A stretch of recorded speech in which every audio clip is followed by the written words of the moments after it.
অনেকেই তওবা করতে গিয়ে বলেন যে আমি এই কাজ আর করবো না, অন্যায় করে ফেলেছি, তওবা তওবা, এটা বলে উনি কানে হাত দেন। অনেক সময় দেখা যায় যে দুই গালে মৃদু আঘাত করেন এবং বলেন তওবা তওবা তওবা। তো এই যে গালে হাত দিয়ে বা গালে মেরে তওবা, কিংবা নিজের কান নিজে ধরে তওবা, গালে প্রতীকী মেরে তওবা করা, এটি কি তওবার কোনো নিয়মের মধ্যে পড়ে কিনা? উত্তর হলো, তওবা মূলত একটি চেতনার নাম। তওবা শব্দের অর্থ হলো ফিরে আসা।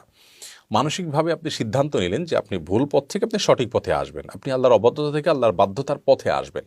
এই যে ডিসিশনটা আপনি মনে নিলেন, এইটা হলো তওবা। এটা অন্তরেই হয়ে যায় মূলত, তারপরে মুখে উচ্চারণ করাটা সুন্নাহ।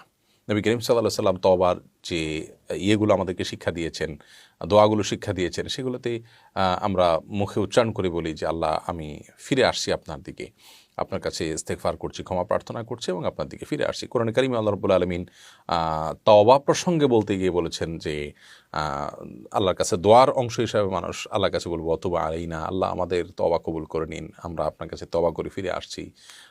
তো এই যে তওবার বিষয়টা মুখে উচ্চারণ করাটা, এটা উত্তম, ভালো, বাট মূল তওবাটা অন্তরেই হয়ে যায়। কেউ যদি উচ্চারণ মুখে নাও করেন, তারপর তার তওবা হয়ে গেছে বলা যাবে।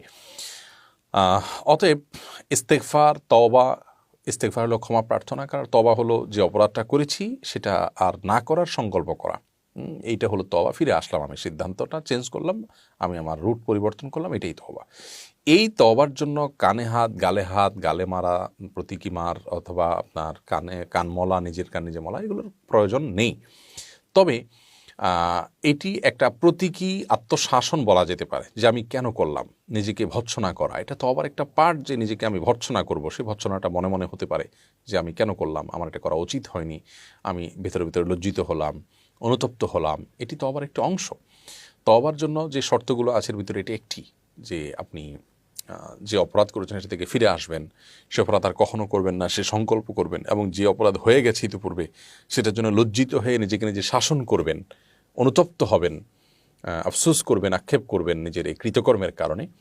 এইগুলো তওবার পার্ট, এই কাজগুলো থাকতে হয়।